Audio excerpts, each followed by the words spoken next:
on about the 18th of February, earlier this year, I planted some beets here. And let me take you back to that point to show you how I did this. And it's kind of unusual, and a lot of people wouldn't think this would work. But let me bring you back to the 18th of February. And by the way, today is the 26th, I think, of April. So what is that, February, March, April? That's about 2.5 months, or a little more than 2 months, a little more than 2.5 months since then. And we'll come back and I'll show you how those beets grew. Well, what I've got in my hand here are a bunch of little beet plants.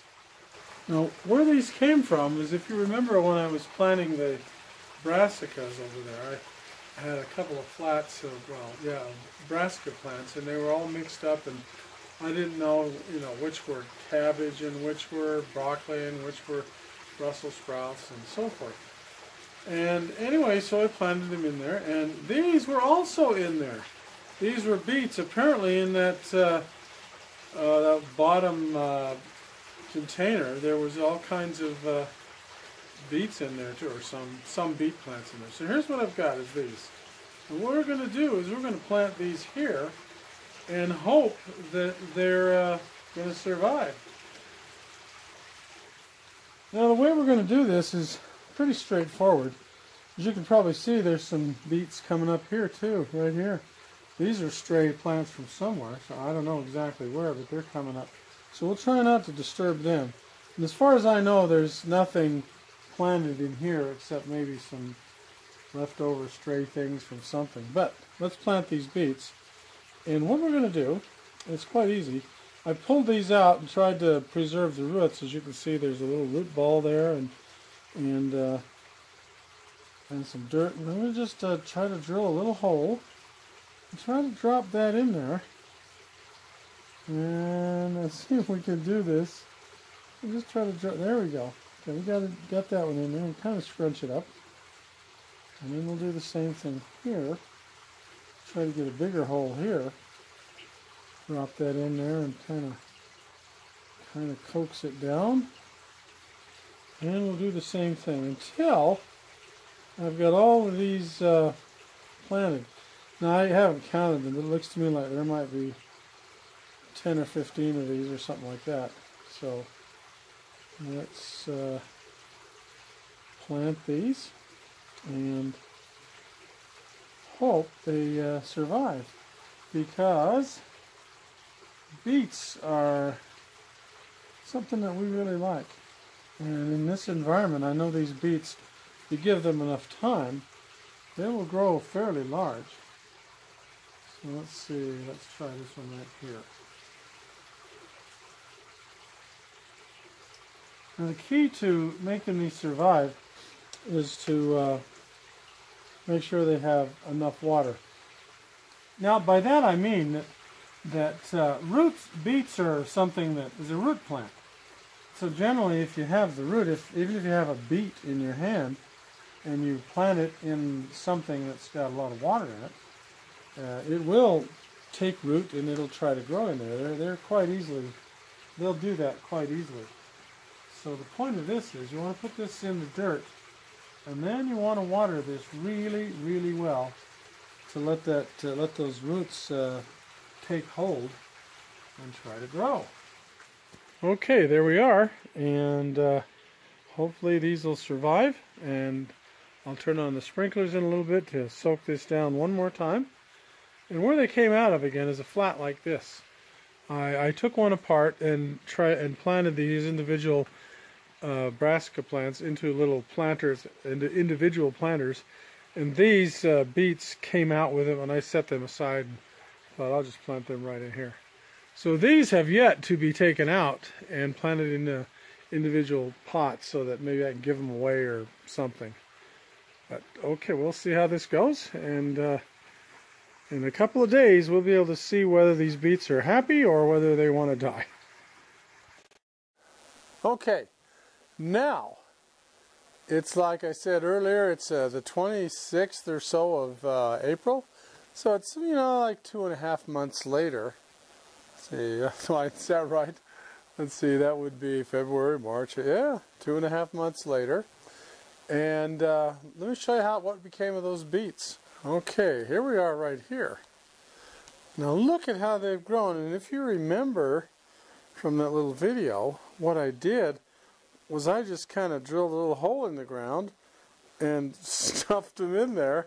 They were kind of half grown, but see, look, I can peel some of this back and you can see they're doing pretty good. They're getting pretty big. Now they've got a lot more growing to do, but as you can see, the way I put these in there, just stuffed them in, it's kind of surprising to a lot of people that they're doing as well as they're doing.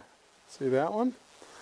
And that one. Now there was a little bunch of beets right here. Now I don't know what became of those. I think I did pull them up and transplant them somewhere else or something. I can't remember.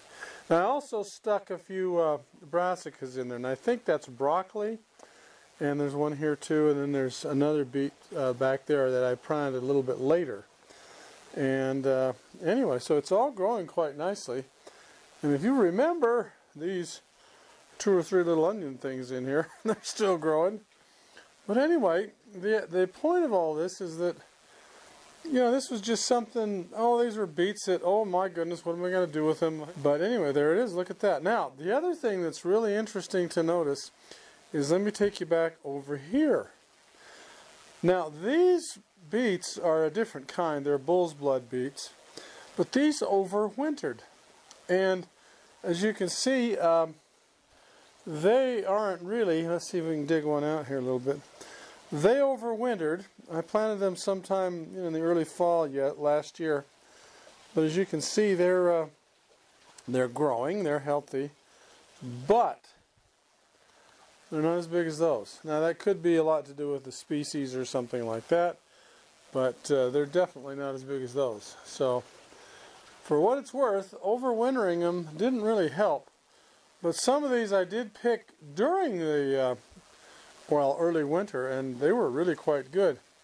Now here you can see some of these bigger ones. If you saw the other video, how I pulled some beets out of here and ate them. Now these are they were right next to those, and you can see these have gone to seed. See that? So anyway, so that's beets. So I just thought I'd give you that little update. These overwintered, didn't do as well as these that I planted 2.5 months ago in early February, but these have grown a lot better and a lot faster than these. Now if you stand by for just a minute, I'll show you another episode where we planted just one beet in the greenhouse that was here before, and you can see just how big these things get in a greenhouse environment, and they really taste good. Okay, one thing about harvesting beets is you got to get the good one here. So let's see. Here we go. Get the big one there. See if we're. It's not coming. Uh-oh. It's too heavy. Uh-oh. Couldn't get it out, so here we go. Well, it turns out this is a little bigger than we thought, so I'm using a garden trowel to help me get this out of here. See if I can get it now. I got it.